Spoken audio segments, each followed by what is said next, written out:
திசை மாறி அலைவோர்க்கு ஜீவ பாதை காட்டிடுவோம், ஒளி தீபம் ஏற்றிடுவோம். இருள் கோடி உள்ளங்களில் திசை மாறி அலைவோர்க்கு ஜீவ பாதை காட்டிடுவோம், ஒளி தீபம் ஏற்றிடுவோம்.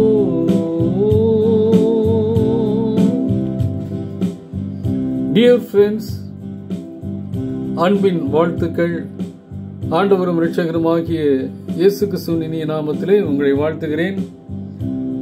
லூக்கா 8ஆம் அதிகாரம் 1ஆம் வசனம் துவங்கி 15ஆம் வசனம் வரை விதைக்கிறவனுடைய உவமையை குறித்து நாம் பல்வேறு விதங்களிலே தியானித்தோம். 4 வகையான இருதயங்களை குறித்து ஆண்டவர் சொல்லிவிட்டு முக்கியமாக என்ன பண்றாருன்னா சொல்றாருன்னா, காது உள்ளவன் கேட்க கடவன் என்கிறார். கேட்கிறது நல்லது, கேட்கிறது மாத்திரமல்ல, அதை என்ன பண்ணணும்னா நமக்கு சொந்தமாக்கி கொள்ள வேண்டும். அதற்கு ஏற்ற நல்ல நிலமாக இருக்க வேண்டும் என்பதை அந்த உவமை மூலம் ஆண்டவர் நமக்கு கற்றுத்தருகிறார். நெக்ஸ்ட் லூக்கா 8ஆம் அதிகாரம் 16, 17, 18 3 வசனங்களிலே பெற்றுக்கொண்ட வார்த்தையை நான் அடக்கி வைக்காதபடி அதை பகிர்ந்தளிக்க வேண்டும். முதலாவது ரிசீவிங் த வேர்டு, ரெண்டாவது என்ன சொல்றாரு, ஷேரிங் த வேர்டு. ரிசீவ் பண்ண வேர்டை ஆண்டவருடைய வார்த்தையை நான் மட்டும் அனுபவித்துக் கொண்டு அடக்கி வைத்திருப்பேன் என்றால் நான் இழந்து போய்விட்டேன் என்று அர்த்தம். அதைத்தான் அவர் சொல்லுகிறார் 18ஆவது வசனத்தில், நீங்கள் கேட்கிற விதத்தை குறித்து கவனியுங்கள்.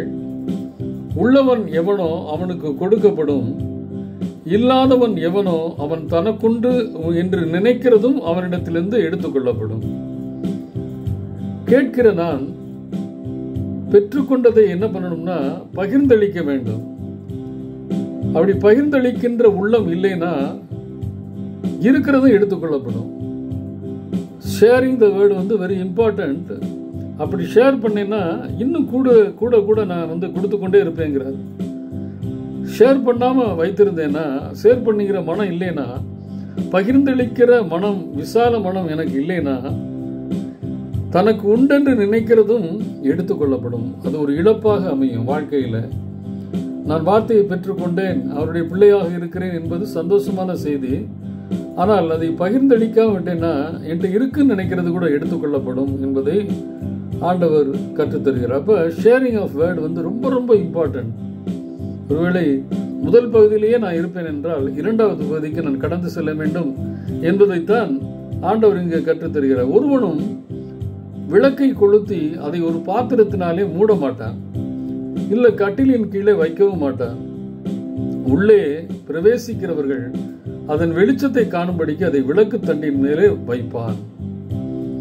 இப்ப நான் பெற்றுக்கொண்ட வார்த்தையை வெளியில மற்றவங்க சொல்லலைன்னா எப்படி இருப்பேன்னா, அந்த விளக்கை கொளுத்தி பாத்திரத்தினால் மூடி வச்சிருக்கிற மனுஷனை போல, இல்ல கட்டிலின் கீழே வைத்திருக்கிற மனிதனை போல இருப்பேன். அது அந்த வீட்டுக்குள்ள நுழைகிறவர்களுக்கு வெளிச்சத்தை தராது. அப்ப வசனம் என்கிற வெளிச்சம் எனக்குள்ள எப்படி இருளை அகற்றினதோ அதை போல மற்றவருடைய இருளையும் அகற்றுகிற வண்ணமா அதை நான் பகிர்ந்தளிக்க வேண்டும். அந்த வெளிச்சத்திலே எல்லாரும் விடை காண வேண்டும், தங்களை அர்ப்பணிக்க வேண்டும். அப்படிப்பட்ட ஒரு வாழ்க்கை வாழ வேண்டும் என்று சொல்லி சீடர்களுக்கு 2வது ஒரு ஸ்டெப்பை கொடுக்கிறாரு. இப்ப இன்னைக்கு வார்த்தையை நான் பெற்றுக்கொண்டு இருக்கிறேன், அதை மூடி வைத்திருக்கிறேன் என்றால் எல்லோரும் அறிந்து கொள்கிற வண்ணமாக அந்த வெளிச்சத்தை பகிர்ந்தளிக்க வேண்டும் என்பதை ஆண்டவர் கற்றுத்தருகிறார்.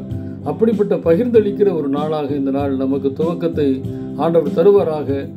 அதன் மூலமாக நான் இன்னும் அநேக காரியங்களை ஆண்டவரிடத்திலிருந்து பெற்றுக்கொள்ள முடியும். ஏனென்றால் பகிர்ந்தளிக்கிற குணம் உள்ளவனுக்கு ஆண்டவர் என்ன பண்றாரா, கொடுக்கிறார், கொடுத்து கொண்டே இருக்கிறார் என்று சொல்லுகிறார்.